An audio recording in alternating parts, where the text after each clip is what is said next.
hukum-hukum syariat. Tapi maksud hakikate ruhaniyah sampean sujud sing nguasai kotak batu itu. Ka'bah itu. Mbon tersinggung loh ya. Mbon tersinggung. Ini proses kita memangnya. Tapi ila iblis. Kecuali iblis ajazil wau. Sebab apa? Aba wastakbar wa kana minal kafirin. Di dalam diri iblis itu ada sifat yang namanya takabur. Sebab apa muncul takabur? Allah dawuh. Iblis dalam Gusti. Apa yang menjadikan penghalang dirimu kau tidak mau bersujud atas perintah aku? Jawabannya sederhana, Pak. Ana kholaktani minar wa kholaktahu mintin. Duh Gusti, kula kan sampean jadikan dari api, sedangkan Adam dari tanah. Mulia mana? Mesti mulia dari api. Dari arah itulah Pak. Akhirnya iblis nggak mau patuh atas perintah Allah. Nyun sewu. Ini kinayah. Ini sanepan Pak. Ini isyarah. Maksudnya sebenarnya bagaimana? Nyun sewu. Kita golongan manusia.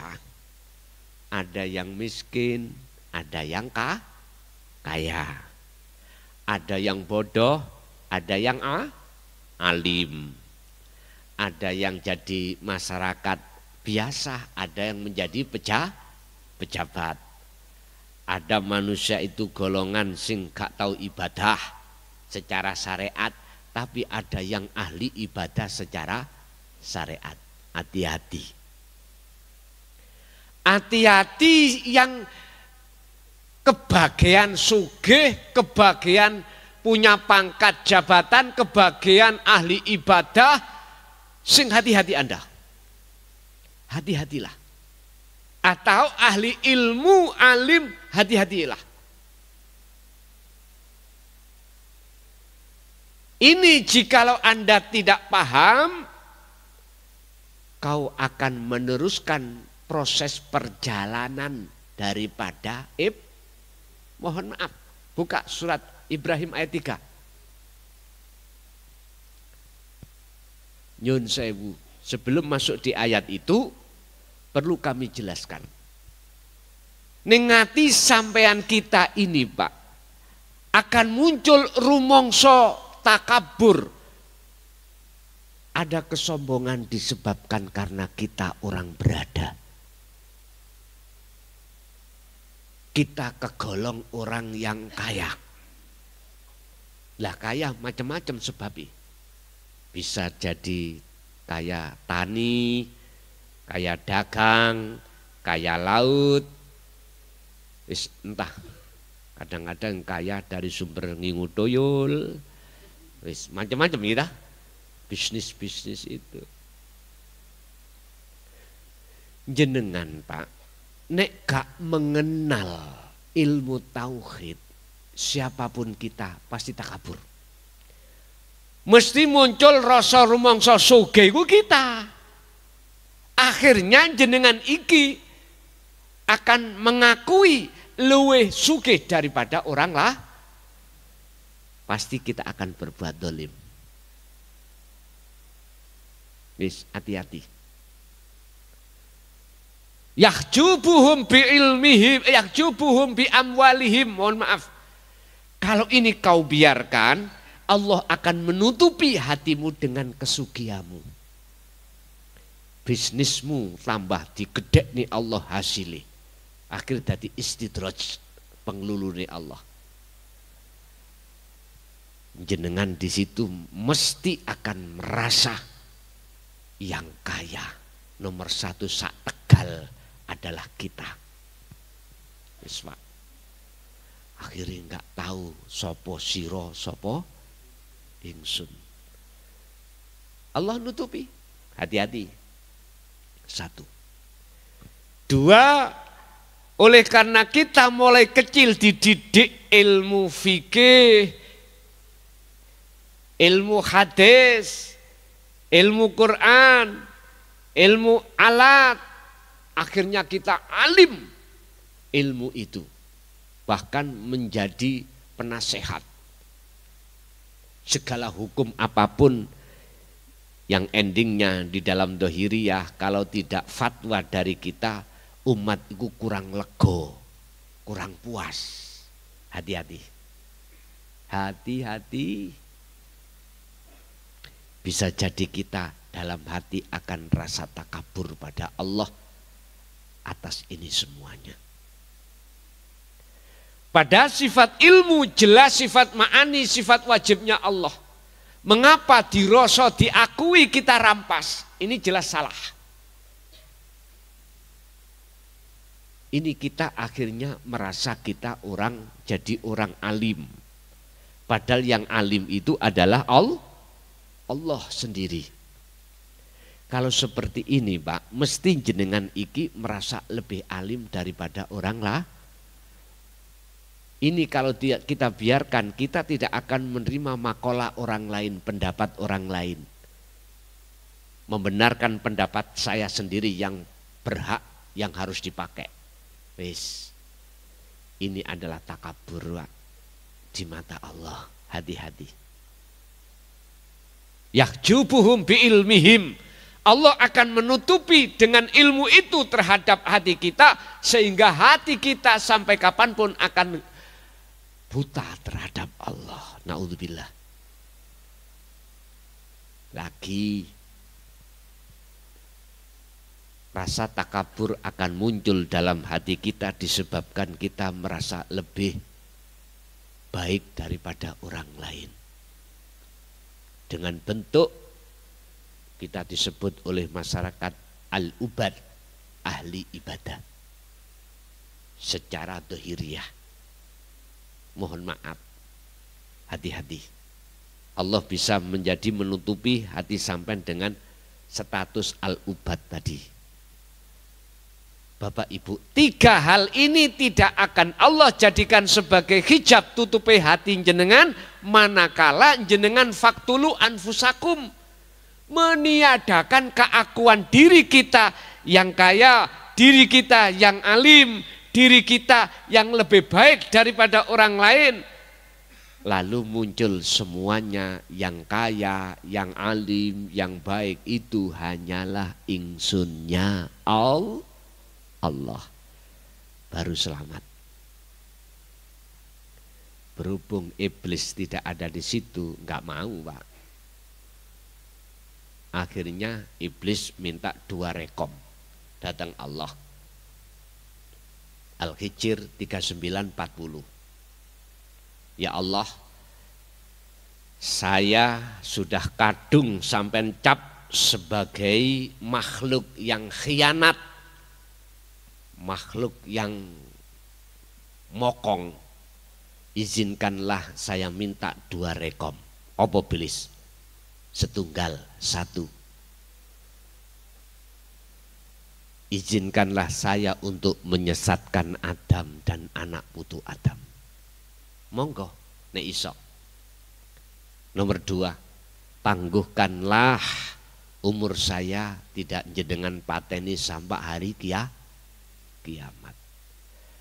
Oleh karena iblis itu dapat rekom dari Allah untuk menyesatkan Adam dan anak putu Adam, maka terjadilah fakta Nabi Adam diusir oleh Allah dari surga ke dunia. Hanya disebabkan karena makan buah. Wala taqrabah hadhihi syajarah. Adam, jikalau kau ingin tetap bermukim di negeri akhirat, jangan kau pernah mendekati buah khuldi.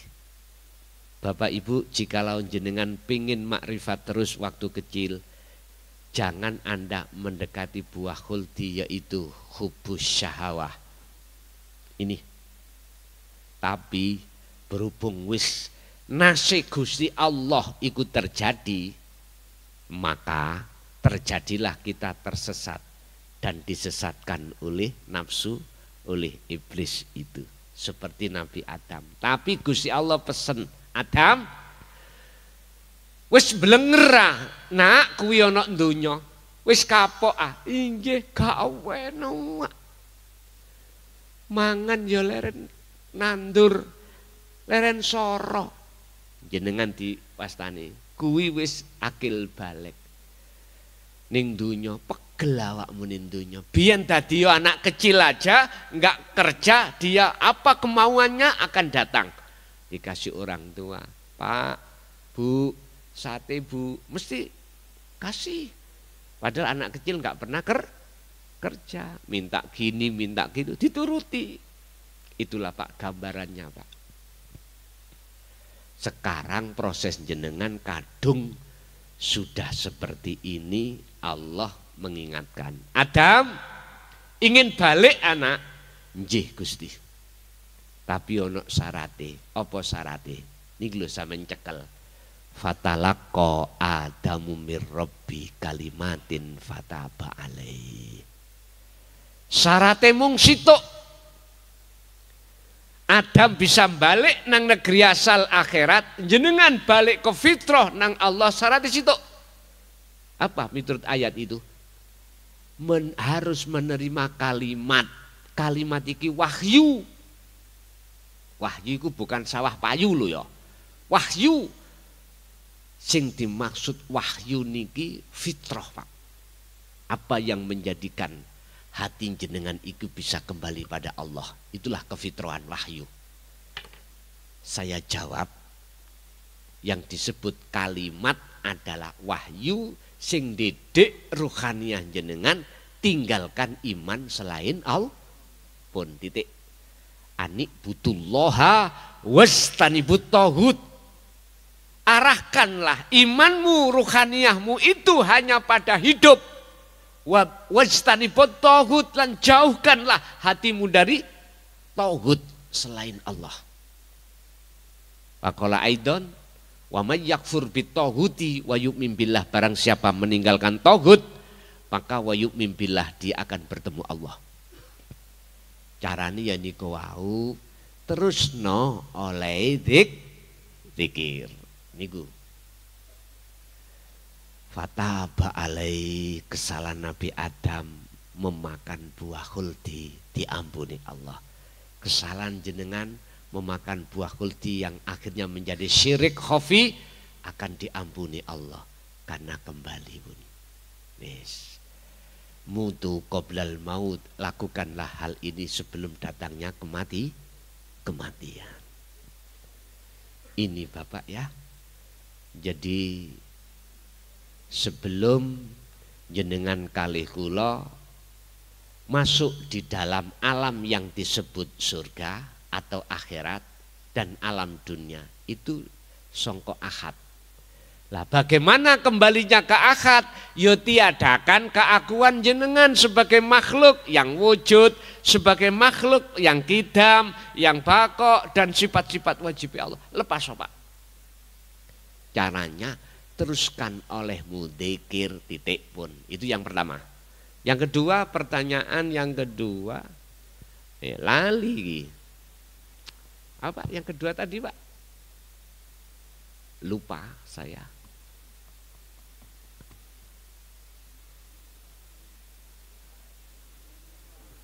Podo lali nih.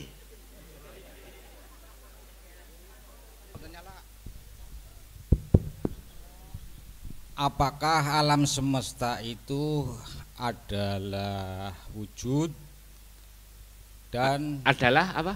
Adalah wujud ya. adalah Allah. Nggih. Nggih, dan apakah makhluk itu di dalamnya lingkaran Allah wujud. Ya, urip. Nggih. Alam semesta ketika jenengan melihat dengan mata dohir mesti kosong. Ini kosong.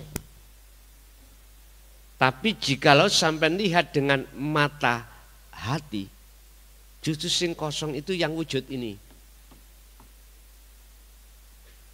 Ini kebalikan, Pak. Jikalau jenengan melihat alam semesta ini dengan mata dohir jasad, mesti ketemu kosong. Tapi jikalau jenengan melihat dengan mata hati terhadap alam semesta, ini wujud. Kebalikan. Makanya orang ahli hijab wujudin dunya itu dijadikan sebagai bukti wujudnya Allah. Tapi ahli zuhud tidak. Ahli makrifat tidak. Justru wujudin dunya ini sebagai burhan bukti ketidakwujudnya selain Allah ini, termasuk ini. Karena memandangnya dari ainul basirah bukan ainul basariyah ini. Memang benar, Pak. Jadi alam semesta itulah wujudnya Allah. Tapi jangan kau lihat dengan mata dohir. Lihatlah dengan mata batin. Apa mata batin? Tadi saya katakan imanul haq yang disebut ihsan. Sebab tanpa urip ini, mohon maaf, tidak akan pernah ada pergerakan secara dohir. Umpama saya berdiri, mohon maaf.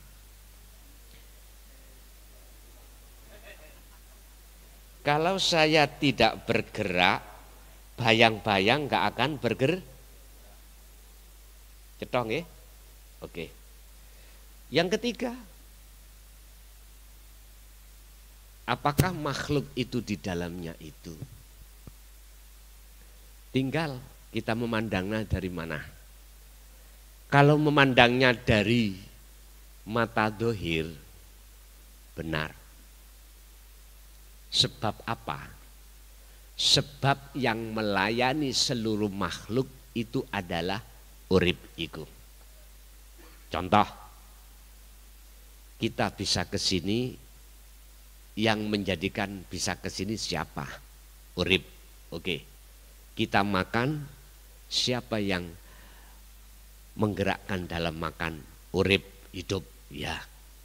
Sampai kita telan dan lain sebagainya. Intinya hanya urip itu yang melayani kita setiap detik.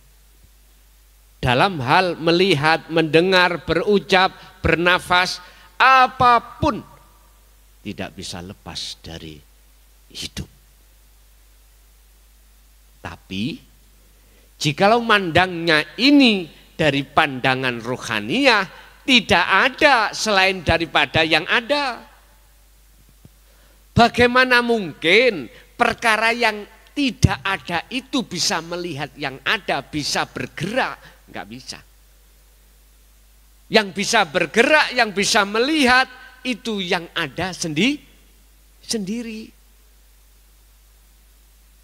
Sik bingung.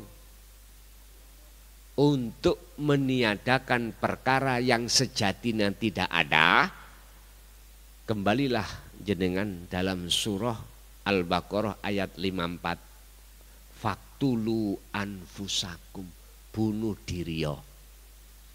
Bunuhlah keakuan makhluk mulai dari wujud sampai apapun, lalu tetapkanlah wujud itu siapa. Keterangan sifat wajib itu tidak boleh tidak. Keterangan sifat wajib itu tidak boleh tidak. Contoh wujud tidak boleh tidak ada kewujudan itu.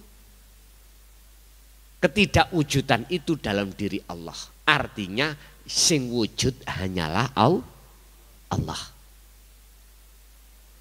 Lalu lawan sifat wujud adalah Adam. Tidak wujud itu menjadi sifat wujudnya makhluk.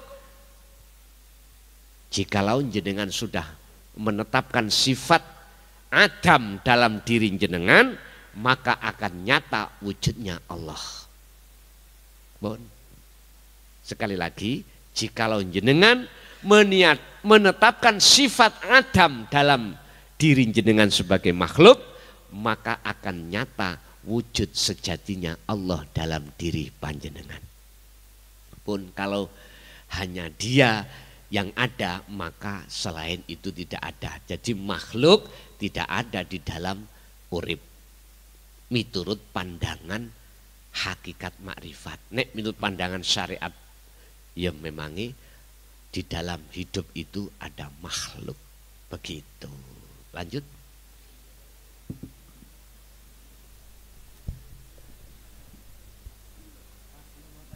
Assalamualaikum warahmatullahi wabarakatuh. Perkenalkan, nama saya Kajan dari Kertasari, Suradadi, Tegal. Saya akan bertanya kepada Bapak Yai terkait dari awal masalah sholat. Bagaimana ketika sholat sedang sholat, akan tetapi saya mengingat pada Allah atau hudur, akan tetapi lupa akan rakaat atau bacaan. Apakah menurut syariat itu sholatnya sah atau tidak? Atau itu sah secara hakikat? Kedua, bagaimana orang yang masih di wilayah atau di makom syariat saja itu rohaninya masih najis atau tidak? Terima kasih. Wassalamualaikum warahmatullahi wabarakatuh. Waalaikumsalam warahmatullahi wabarakatuh. Saya harus memakai dua kacamata. Kacamata syariat dan hakikat. Kacamata manusia dan kacamata Allah. Miturut kacamata syariat, berhubung jenengan waktu sholat iku ati sampai gendeng nang Gusti Allah, syariat itu nggak bisa mengkiri hukum. Di dalam ilmu fuqaha tentang fikih dari mazhab siapapun, wong gendeng iku nggak bisa hukumi. Orang gila loh ya. Jadi dalam syariat itu terbatas menghukumnya itu. Harus sesuai dengan dalil akliyah. Kalau dia tidak berakal, akhirnya dilalaikan Allah, ya sudah. Syariat nggak bisa menghukumi. Terus bagaimana kacamata hakikat? Hafidhu ala sholawah was sholatil wusta wa qumu lillahi qanitin ai khashiin. Wajib sholat itu khusyuk bertemu Allah. Tapi untuk bertemu Allah ada dua golongan. Satu khos, kedua khawasul khawas. Kalau khos berarti dilalaikan akal sampean, tidak hanya hati, akal dilalaikan jenengan iki posisi dalam sholat. Apalagi rokaat lalai. Nggak bisa hukum syariat menghukumi. Karena sampean iku majnun. Jadab. Pun satu. Nomor dua, secara kacamata hakikat mengunggui Allah, yaitu yang disebut inni wajjahtu wajhiya lilladzi fataras samawati wal arda hanifau wa ma ana minal musyrikin. Inilah sholat yang tidak menyekutukan Allah. Harusnya seperti ini. Dalam surat Al-An'am 79 ini tadi, jikalau ini wajah tu, sesungguhnya wajah ruhmu itu menghadap terhadap sifat Allah, tidak menghadap wajah tu wajhiya, wajah Allah, tapi menghadap sifat Allah yang berupa samawati wal ard, maka tidak wama ana minal musyrikin, manafinya harus ini akan hilang. Akhirnya wa ana minal musyrik, dan saya termasuk orang yang menyekutukan Allah. Ini terang-terangan saya terangkan ini supaya umat Islam paham, supaya sholatnya itu meraih betul-betul sholat yang khusyuk. Jadi yang kedua, kalau jenengan diletakkan khawasul khawas, Akal masih sambung Pak terhadap rokaat berapa, tapi hati sampean nggak sambung. Karena hati sampean di dalam genggaman Allah, sudah ke ahad. Akal sik disambung ke Allah.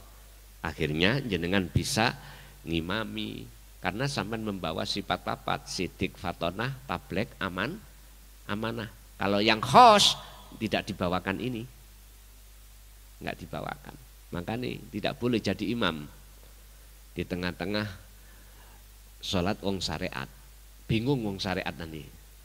Lah, mari takbiratul ihram langsung sujud, gak bingung wis jadi makmumai dulu.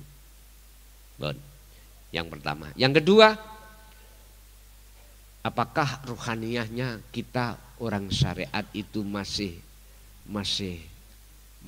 kotor? Lah gitu nih. Bon. Tadi sudah saya katakan manusia itu ada jasmani, ada rohani. Jasmani dididik hukum syariat, rohani dididik hukum hakikat. Jasmani hablum minan-nas, rohani hablum minallah. Jasmani dunia, rohani akhirat.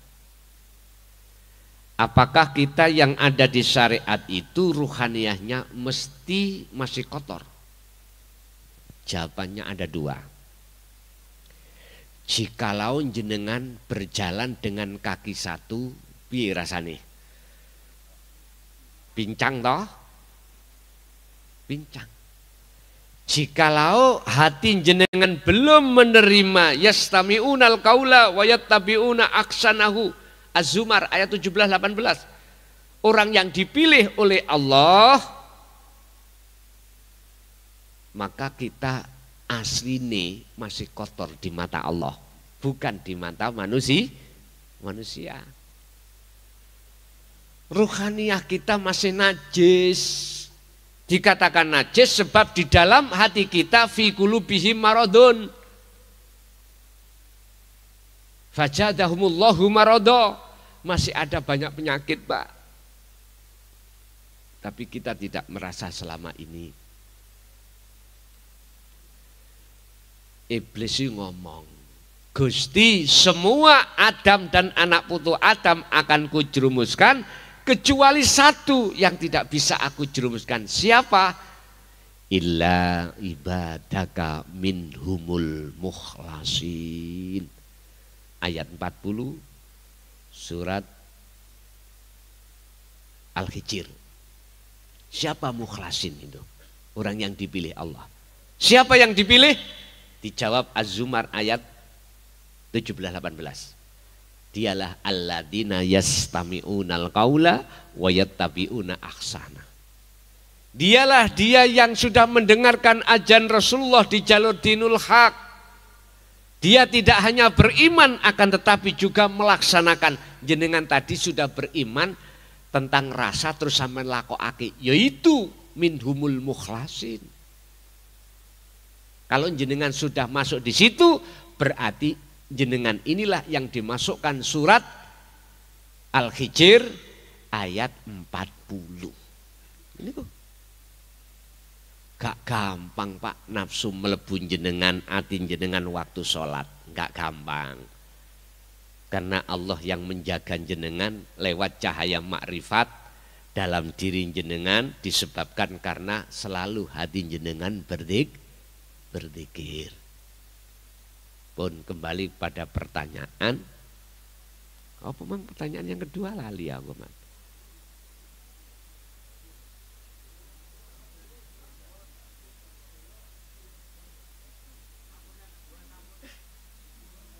Sampun dah yang kedua.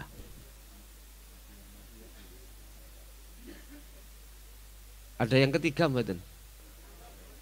Mboten enten. Mungkin Ibu ada?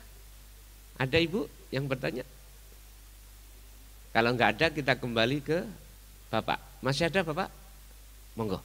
Assalamualaikum warahmatullahi wabarakatuh. Waalaikumsalam warahmatullahi wabarakatuh. Perkenalkan Gus, saya Ahmad Marzuki dari Ralu Dongkal Pemalang. Yang ingin saya tanyakan seperti ini Gus, di dalam syariat di rukun iman, antuk mina billahi wa malaikatihi wa kutubihi wa rasulihi wa bil yaumil akhiri wa bi qadri khairihi wa syarihi. Yang akan saya tanyakan di wabi qadri khairi wasarihi itu adalah keseluruhan bahwa baik dan tidak baik adalah ciptaan Allah. Tapi di sini praktek kita disuruh bahwa manakala yang baik dinisbatkan ke Allah, tapi yang tidak baik dinisbatkan pada diri kita yang melakukan. Bagaimana menurut Gus dalam pandangan hakikat di hal yang seperti itu? Atas jawabannya saya ucapkan terima kasih. Assalamualaikum warahmatullahi wabarakatuh. Waalaikumsalam warahmatullahi wabarakatuh. Syuhudul wahdah fil kasroh. Ahli syuhud itu selalu meniadakan selain Allah, sehingga beliau selalu ada di alam kefanaan. Ingat, dzikir di dalam hikam itu ada 4, Pak. 4 golongan. Ada orang yang berzikir lesannya tapi hatinya lalai. Ada orang yang hatinya berzikir pada Allah tapi juga lalai pada Allah. Ada yang ketiga, orang yang berzikir tapi dia itu masih merasa dirinya ada, tapi Allah sudah terasa dekat. Yang ketiga tahapan, orang yang berzikir sudah kefanaan selain Allah. Berkenaan dengan pertanyaan khairihi wa syarrihi minallah. Satu ayat lain, jikalau ada yang baik itu datangnya dari Allah, jikalau jelek itu datangnya dari dirimu sendiri. Maksudnya nafsu. Jenengan biar tidak menuduh ada sesuatu yang berkuasa selain Allah, harus syuhudul wahdah fil kasroh. Artinya mengahadiahkan untuk menuju ke ahad, mengahadiahkan hal-hal yang banyak untuk menuju ke tunggal, ke esa. Piye carane? Empun ningali nama Allah, empun ningali nama malaikat, empun ningali hal-hal yang kayaknya dari makhluk. Tapi lihatlah hidup. Kita kalau melihat hidup maka tidak ada nama baik dan buruk. Karena enggak ada. Buruk ya sesebutan makhluk, baik ya sesebutan makhluk. Itulah nanti akan dikatakan jaiz wenang. Secara hakikat kita memandang, jangan mandang baik buruknya, karena itu makhluk. Pandanglah hidup yang berperan siapa. Kembali lagi caranya, faktulu anfusakum, tiadakanlah, fanakanlah selain Allah di dalam dirimu. Kalau sudah jatuh di dalam wilayah itu, maka walaupun miturut orang lain dikatakan baik atau buruk, tetap jenengan beriman datangnya dari Allah. Modalnya mana? La haula wala quwata illa billah. Niku modal jenengan. Semua makhluk itu laksana patung. Coro orang Jawa laksana dalang dengan wayang. Walaupun yang dimainkan di kelompok Ngastino kan jelek gitu. Tapi siapa yang memerankan? Terus yang memerankan di dalam Negoro Ngamarta baik kanan siapa? Dalang lagi. Tinggal kita melihat dari mana, Pak? Kalau kita melihat dari sisi makhluk, beda, kita gak menyebut, gak ingat pada dalang. Siapa sih ngomong Petruk, Bagong? Siapa sih ngomong Di dalam Ngastina, di situ buta ijo, lho ana buta. Wis pokoke golongan sing kiwa-kiwa niki lho. Tapi jenengan nek gelem kembali langsung asine sing ngomong sinten? Jawabane Pak Dalang. Tinggal kita melihat dari sisi mana gitu aja, Pak. Lah, kalau melihat dari ayat, jikalau iku sayyi'ah jelek min nafsih, dari dirimu, dari diri siapa? Kalau jenengan sudah masuk dalam hidup, ya diri Allah. Diriku kan dari huruf nun faksin toh Pak, nafsu, ingsun, diri. Tinggal diri lari kemana? Diri Allah apa diri makhluk? Makanya hilangkan kedirian makhluk dalam dirimu, pasti akan nyata dirinya Allah. Begitu Pak. Tapi tetap saya menghormati di dalam sistem syariat. Mengapa dikatakan kalau baik dari Allah, kalau jelek dari dirimu sendiri? Iku supaya secara jasmani kita tidak terbiasa melakukan perkara yang jelek. Ngoten lu asli nih. Makanya ada hukum dua, larangan dan perintah ada di situ. Cuman sayang sedikit, hukum larangan perintah secara rohaniah itu tidak mereka terima. Ini. Sehingga kita orang syariat sampai kapanpun tetap rohaniah kita di mata Allah najis. Dikatakan najis, dalam hati kita masih ada iman selain Allah. Lanjut, masih ada? Assalamualaikum warahmatullahi wabarakatuh. Waalaikumsalam warahmatullahi wabarakatuh. Perkenalan Gus dari Tegal. Begini Gus, ada sedikit cerita. Ini kejadian baru kemarin-kemarin. Di saat waktu sholat, anak saya masih nonton TV Gus. Terus saya mengingatkan anak saya, Dek, TV-nya dimatikan, segera sholat, ingat Allah, segera ingat Allah. Nah anak saya nanya Gus, Pak kalau ingat Allah apanya yang diingat? Saya belum bisa jawab Gus. Jujur saja, saya bingung ya. Terus saya sering melihat Gus di YouTube ya, menerangkan Allah itu hidup, Allah itu hidup. Sengertinya saya hidup itu ada dua unsur Gus.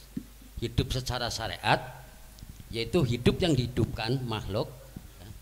Hidup hakikat adalah dia yang maha hidup, Allah Subhanahu wa ta'ala menurut saya. Kemudian secara syariat juga ya rasa ada dua, maaf Gus, rasa ada dua unsur. Rasa lahir dan rasa batin. Lah di sini Gus mengatakan tadi zikir dengan rasa. Zikir yang dengan rasa tentu bukan pakai ucap ya Gus ya. Lalu rasa yang mana Gus? Apa yang lahir apa yang batin? Di sini saya bingung Gus. Jadi ada 3 juta pertanyaan Gus. Satu, ingat Allah apanya yang diingat, supaya nanti ya kalau anak saya pulang saya bisa jawab. Nanti saya mau tanya Gus gitu. Saya tunggu Pak ya. Nah tadi hidup itu ada dua, syariat hidupnya makhluk, hidup yang dihidupkan dan hidup yang hakikat yang maha hidup. Terus rasa lahir rasa batin pakai yang mana Gus? Okay. Terima kasih. Assalamualaikum warahmatullahi wabarakatuh. Waalaikumsalam warahmatullahi wabarakatuh. Dengan cara bagaimana kita mengingat Allah? Lewat mana? Yang diingat itu apanya? Gitu dah. Oh ngaten. Sadar atau tidak sadar jenengan, kita itu ruhaniyah sebelum diletakkan di dunia ini dulu sudah ketemu. Dengan modal itulah jenengan akan mengingat. Dengan cara bagaimana kita mengingat, kembali kepada asal. Inilah yang kumaksud sangkan paraning dumati. Ngingatnya itu jenengan harus sadar kalau kita itu tiada. Kalau kita itu Adam. Ketika kita sudah sadar kalau kita itu tiada, maka disitulah akan muncul ingat yang sebenarnya. Disebut ingat yang sebenarnya. Apa? Kesadaran yang ada hanya aku Allah. Wes. Niki tidak semudah kita membalikkan tangan loh Pak ya. Kalau Syekh Ibnu Athaillah dawuh itu birriyadati wal azkar, harus prihatin dan terus berzikir. Apanya yang diingat? Ya dah. Itulah kesadaran keakuan Allah. Bagaimana kita bisa dikatakan ingat pada Allah? Wong kita enggak ada. Bagaimana kita yang enggak ada dikatakan bisa ingat kepada yang ada? Berarti yang ingat siapa Pak? Allah sendiri setelah jenengan kali kula meniadakan dengan bentuk kesadaran bahwasanya diri itu tidak ada. Itu caranya. Simple jawabin ngene. Nah, gini nak, cara untuk mengingat Allah. Sing ingat iku Allah. Setelah diri kita, keakuan diri kita itu tidak ada. Jikalau sudah ada kesadaran diri kita tidak ada, itulah tanda-tanda sudah dikatakan ingat pada Allah. Sebab yang ingat Allah itu Allah sendiri.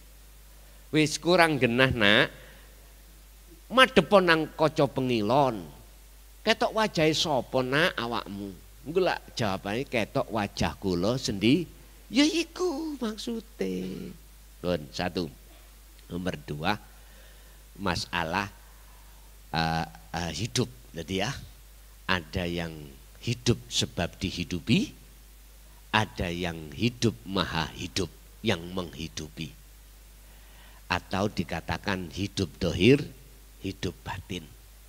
Inilah Pak yang saya maksud, huwal awwalu wal akhiru wadh-dhahiru wal batin. Sampean harus meniadakan yang manusia hidup dalam diri manusia yang disebut ruh itu sebab dihidupan Allah. Iki sampean tiadakan. Kalau jenengan boten meniadakan ini, kita merasa hidup sebab dihidupi oleh Allah. Sebab kita asalnya itu mati atau tidak ada.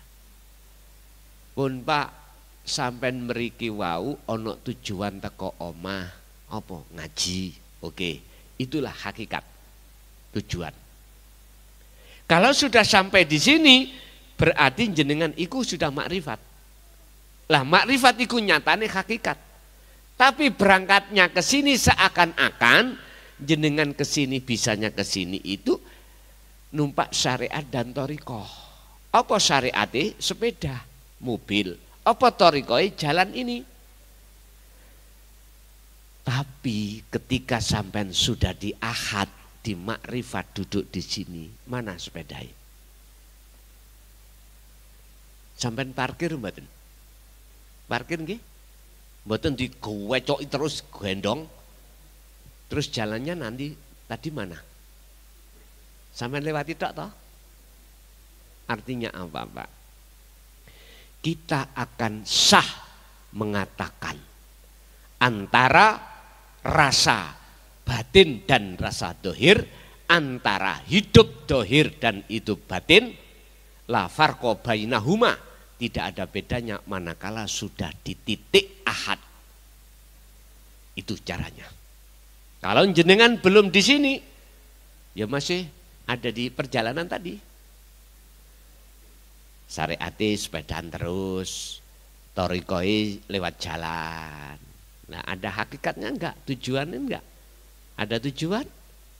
Kalau dikatakan ada tujuan ke sini, mesti jenengan itu ke sini.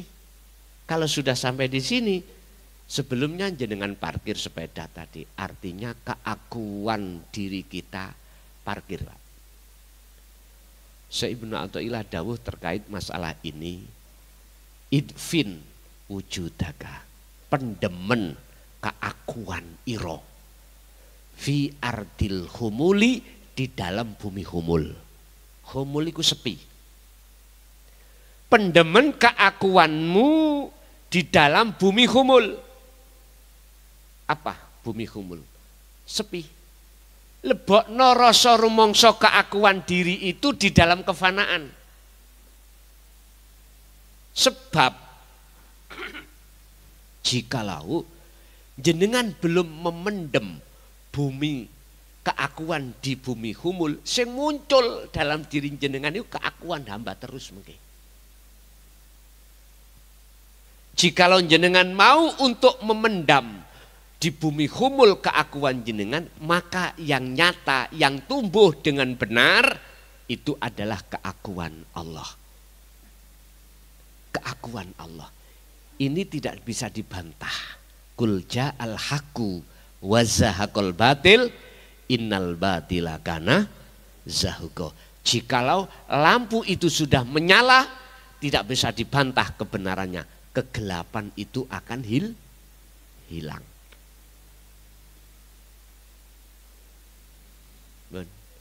Ada lagi? Masih tadi yang depan, monggo Mas. Miki gak nyampe ya, monggo niki Mi. Assalamualaikum warahmatullahi wabarakatuh. Waalaikumsalam. Mamunten Gus. Perkenalkan, nama saya Cipto dari Duku Waru, desa ini, dari Kabupaten Tegal. Mohon maaf Gus, saya mewakili Jamiah Jaya Abadi Nur Iman. Nyuwun izin pada tanggal Gus. Pertanyaan pertama mewakili Jamiah. Wajibkah umat Islam harus bertauhid? Kaping kalih nyuwun pitutur fatwa dipun panjenengan Gus tentang bagaimana, barangkali ada trik yang jitu Gus, supaya sedikit kita bisa cepat nyampe ke usulan. Kalau boleh pertanyaan ketiga tentang isyarah Gus. Isyarah. Iya. Isyarah yang datangnya dari mimpi dan isyarah yang datangnya dari kejadian keseharian Gus. Maapunten. Assalamualaikum warahmatullahi wabarakatuh. Waalaikumsalam warahmatullahi wabarakatuh. Satu kali lagi nggih, niki sudah mencapai jam 12, besok kami juga kerja ya. Masih pakai yang depan ini ya. Lali dari Jamiah, wajibkah umat Islam untuk bertauhid? Nggih.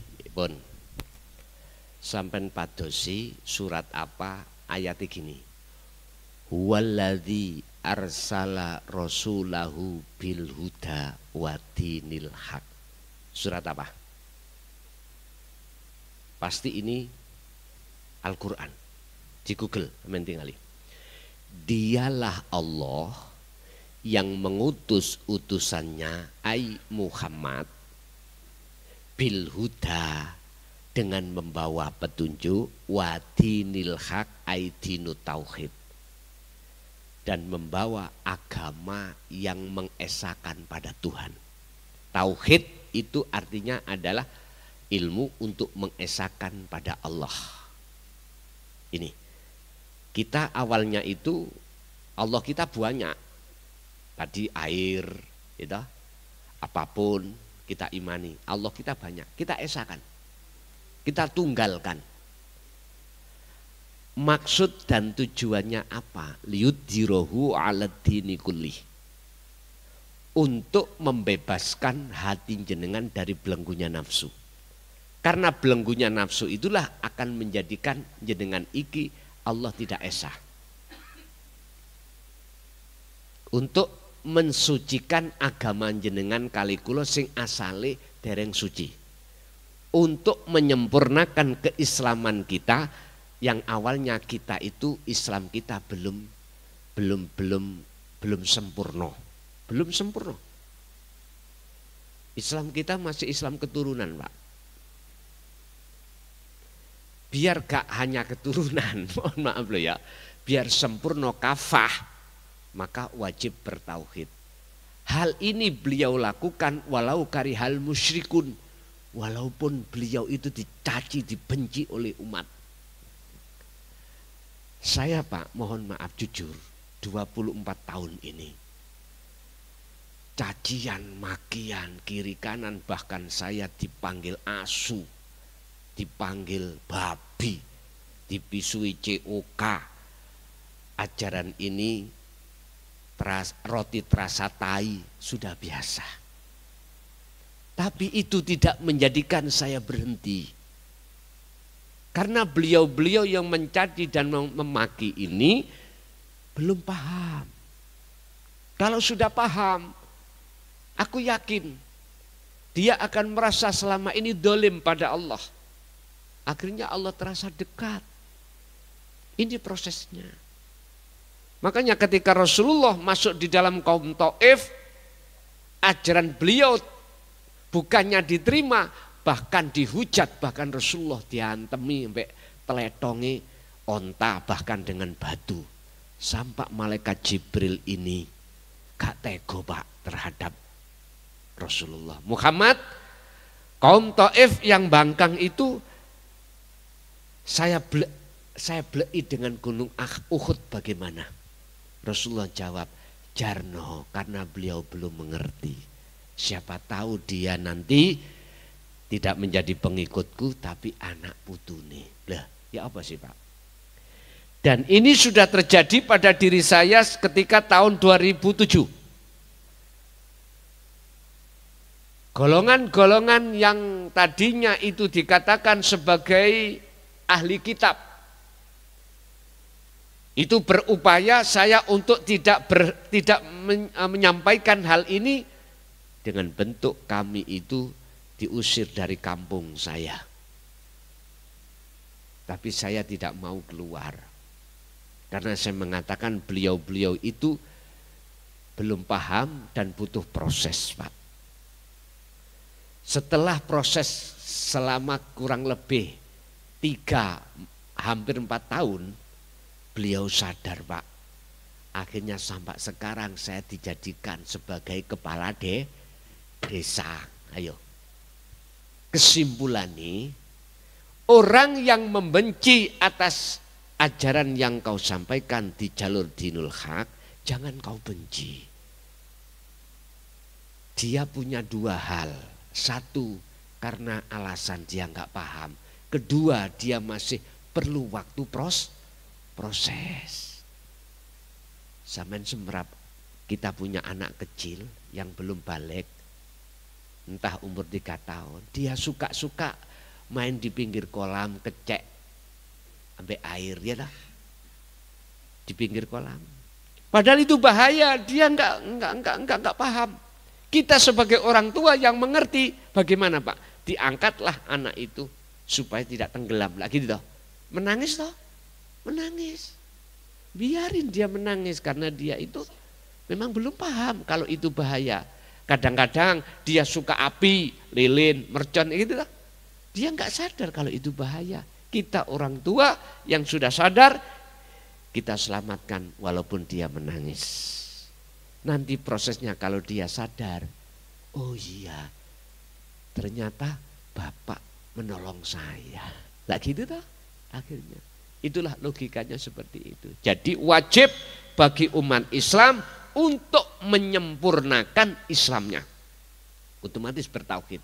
Al-Baqarah 208. Udhulu fisilmi kafah. Jikalau sudah sempurna, mengapa berikut ayatnya Allah katakan wala tattabi'u khutuwati syaitan, supaya jenengan itu tidak mudah kena gebyare dunya. Jika mudah bisa kebisikan hawa nafsu alladzi yuwaswisu fi sudurin linnas. Biar gak mudah seperti itu. 1. Nomor 2, lali. Yang kedua tadi apa Pak? Ini kini mboten kula tulis, biasanya kula tulis itu tentang ini Gus, zikir supaya cepat sampai ke wusulan. Oh iya. Sampeyan buka surat Al-Insan ayat 2526. Ini terjadi pada beliau baginda Kanjeng Nabi sampai Kanjeng Nabi itu mencapai derajat maksum di sini. Wadhkur isma rabbika bukrata wa asila wa minal laili fasjud lahu fasabbihu lailan tawilan.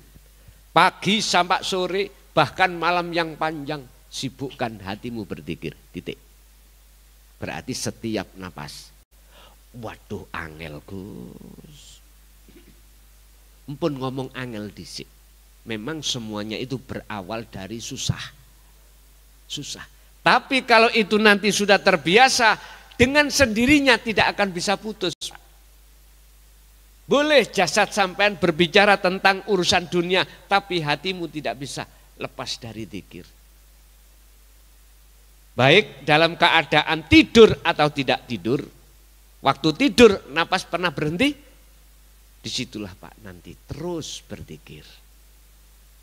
Itulah mencapai maksum. Yang ketiga, yang terakhir tadi apa? Isyarah. Isyarah mimpi. Mimpi apa tadi? Enggak mimpi apa, dari mimpi aja. Oh dari mimpi. Gini Pak, tentang mimpi itu ada takbir ru'yah. Ya. Mimpi itu proses perjalanan ruhaniah. Dan mimpi itu ada macam dua. Ada mimpi yang susah, ada mimpi yang senang. Jenengan mimpi dikejar-kejar orang gila membawa kelewang, lari ndak? Lari nggih? Mimpi dikejar-kejar anjing sama lari ndak? Padahal mimpi. Tapi setelah bangun, walah mimpi lagi ya. Jangan main. Jangan main-main. Mimpi itu adalah gambaran proses perjalanan kita masing-masing. Dan itu punya maksud dan terjemahan masing-masing. Tergantung mimpi yang bagaimana. Ada dua mimpi orang, ahli hijab dan ahli syuhud. Niki. Ada dua mimpi seseorang, ahli hijab dan ahli syuhud. Sama dengan kita gak tidur dalam keadaan sadar. Perilaku kita ada perilaku ahli hijab dan ahli syuhud. Ahli hijab mesti gini Pak, husnul a'mali nata'iju husnil ahwal, su'ul a'mali nata'iju su'il ahwal mingkol bin rohibin. Itu perilakunya kita ahli hijab. Segala perbuatan apapun secara fisik, baik yang disebut ibadah murni atau tidak murni, di mata Allah, mohon maaf, nggak bisa dikatakan baik. Bukan di mata manusia. Sebab gini, apik lan eleke perilaku jasmani ini itu tergantung keadaan rohani kita. Lah keadaan rohaniah kita ada dua. Pertama mingkol bin rohibin, yang kedua mingkol bin zahidin. Ini hikam. Mingkol bin rohibin iku tondo ati sampen iku condong madepin nang makhluk. Kalau mingkol bin zahidin condongi hati kepada hanya pada Allah. Di sini Pak. Jadi walaupun baik di mata manusia belum tentu di mata Allah baik. Walaupun jelek di mata manusia belum tentu di mata Allah jelek. Bisa jadi di mata Allah itu baik. Walaupun di mata Allah itu baik, di mata manusia juga baik. Ada lagi yang terakhir, ada baik jelek di mata manusia, lebih-lebih di mata Allah. Mungkin kapan-kapan kita jelaskan terkait dua pandangan, 4 pandangan tadi. Ada kalanya jelek di mata manusia, di mata Allah baik. Ada baik di mata manusia, di mata Allah jelek. Ada jelek baik mata manusia ataupun di mata Allah. Ada baik di mata manusia, ada juga baik di mata Allah. Oke, terakhir ini tadi yang depan, monggo. Oke, Mike.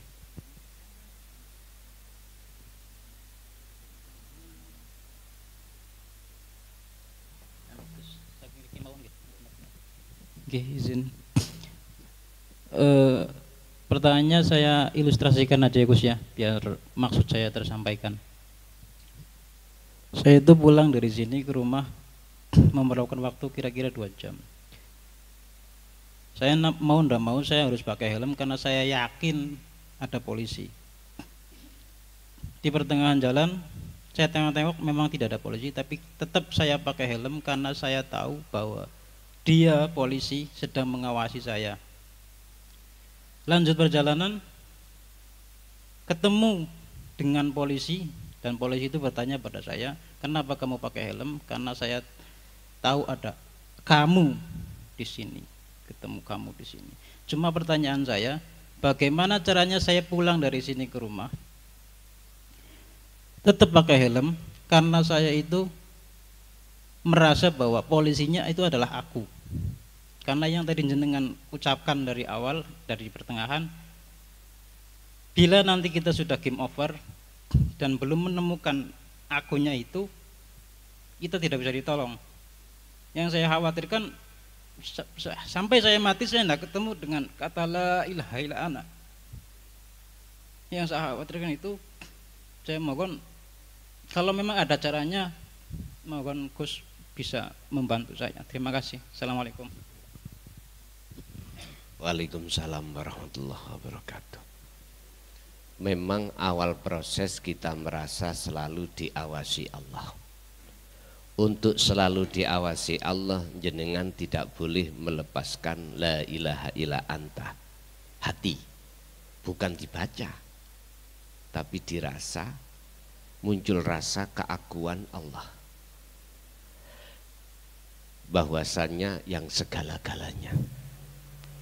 Lah, bagaimana caranya secara spesifik atau secara cepat muncul keakuan diri sebagai Allah, bukan keakuan diri sebagai manusia. Mudah.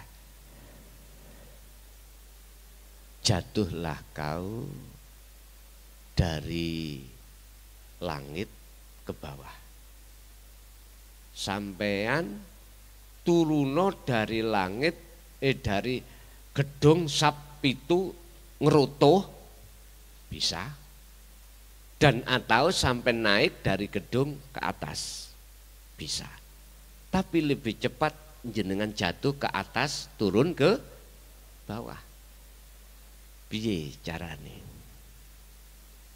Iki nek didengarkan kaum syariat munting, Pak.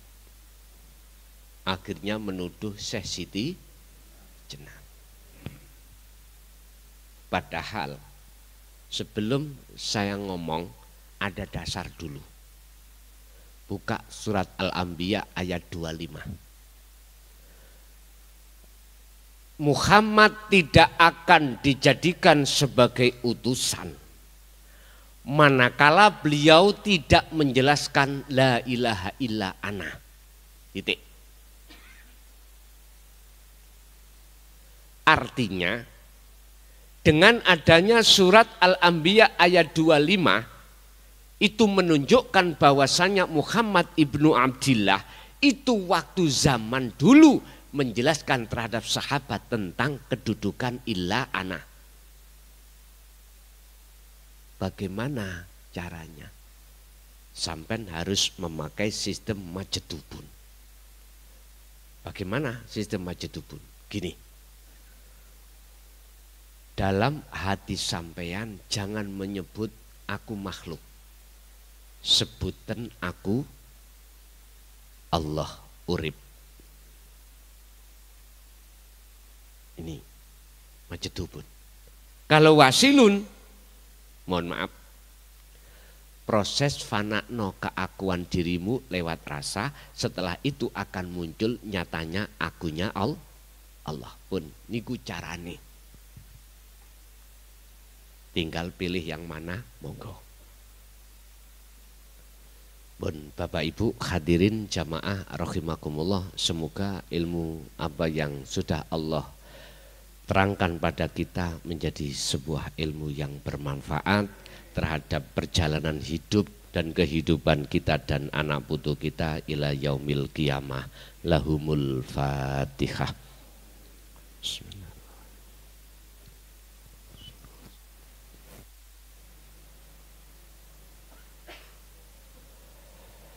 Allahumma salli wa sallim ala sayyidina Muhammad. Alhamdulillahi rabbil alamin. Allahumma yassir lana fi kulli umurina fid dini wad dunya wal akhirah wa ila auladina wa azwajina wa dzurriyyatina wa ahli baitina. Allahumma ya Fattahu ya Alim, iftah lana bi futuhil arifin wa ilaihim.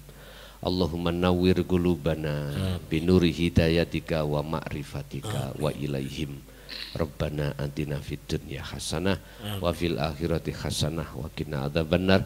Wa sallallahu ala sayyidina Muhammad. Alhamdulillahi rabbil alamin. Al-Fatihah.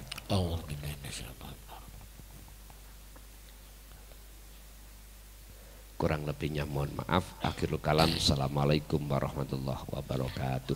Waalaikumsalam.